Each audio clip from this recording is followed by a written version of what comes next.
Quantos metros cúbicos realmente cabem no cilindro na hora do abastecimento com o gás natural veicular? Qual a pressão correta do abastecimento e a influência da temperatura? Continuamos com todo o gás e não esqueça de fazer sua inscrição em nosso canal, curtir nosso vídeo, seguir e participar de promoções em nossa página no Instagram. O Universo do GNV passa por aqui toda semana.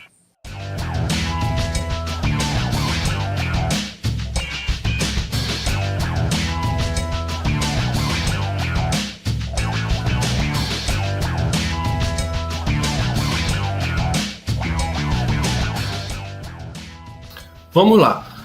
O cilindro ele é vendido pela sua litragem. Por quê? O gás ele é um elemento muito volátil. Ele, de acordo com a temperatura, ele expande ou contrai. A água, ela, determinada temperatura, ela mantém o seu volume hidráulico. Então, a gente vende o cilindro quando é vendido para as oficinas com volume hidráulico. Um cilindro de 60 litros, ele tem a capacidade em média de 15 metros cúbicos, mas isso quando nós estamos falando de uma temperatura de 15 graus centígrados.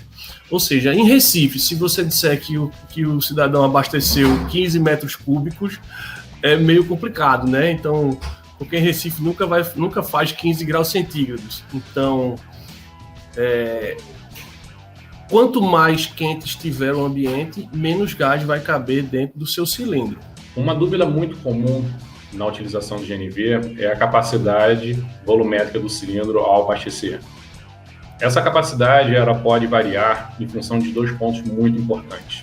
O primeiro é a pressão no momento do abastecimento. A pressão normatizada são 220 bar, ou seja, toda vez que você abastecer no posto, a pressão tem que ser 220. Só que essa pressão ela pode mudar em função de uma limitação do compressor, ou uma característica do local do abastecimento. E um outro item importante é a temperatura do gás. A temperatura do gás no momento do abastecimento ela é muito importante. Em dias mais quentes, por exemplo, em verão, com a temperatura próxima de 40 graus, 45 graus, a quantidade de gás abastecido será menor, porque o gás natural veicular ele tem uma característica de se expandir no momento que ele está submetido a uma alta temperatura. Quando a temperatura já está baixa, a quantidade de gás abastecida será maior. Essa é uma informação muito importante, por isso que a quantidade de gás abastecida ela varia em função da pressão e da temperatura. Ou seja, eu posso abastecer o mesmo cilindro, por exemplo, 60 litros, e ser abastecido 14 metros cúbicos, e em outro dia abastecer 16 metros cúbicos. Essa variação ela é natural. É importante consultar o manual do cilindro, por exemplo, da MAT, que consta uma tabela que informa a pressão de abastecimento e a temperatura de abastecimento e a quantidade equivalente de gás natural. Isso mitigando, assim, as dúvidas em relação à quantidade de gás abastecida. Então, é importante observar sempre a pressão abastecida, que pode ser visualizada no momento do abastecimento na bomba de gás natural ou no manômetro GNV instalado no seu veículo, que também informa qual a pressão que está sendo abastecida. Com base nessas duas informações, é possível identificar se a quantidade de gás abastecido será maior ou menor. Vem muito aquela questão, é mito ou é verdade que quando está mais frio cabe mais gás? Sim, é verdade. O gás ele é um elemento volátil, ele tem uma volatilidade muito grande e que varia muito de acordo com o calor, com a temperatura. Quanto mais quente estiver, mais expandido vai estar o gás, então vai caber muito menos gás dentro do cilindro. Por isso que costuma-se dizer, abasteça, se você quer que caiba mais gás no seu cilindro, você tem que abastecer ou de manhã muito cedo, porque ainda vai estar a temperatura mais amena, ou à noite, quando também a temperatura estiver amena. Se você for colocar no mesmo cilindro de meio-dia aqui em Recife, ele vai realmente caber muito menos gás do que se você for abastecer de 5, 6 horas da manhã. Normalmente à noite, né? Eu considero à noite.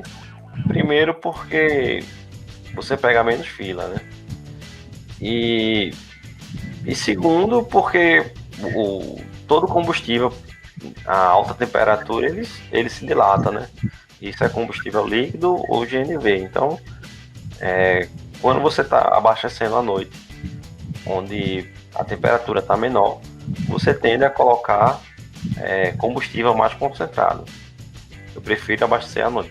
Porque a gente está trabalhando com pressões em torno de 200 bar, e essa temperatura nossa aqui de Recife, de 24 a 32, né? A amplitude térmica não vai afetar em nada esse abastecimento, não. Só se tivesse abastecendo a 2 graus, 0 grau, e depois fosse, sei lá, à tarde de 20, 30 graus, só que isso aí não acontece aqui.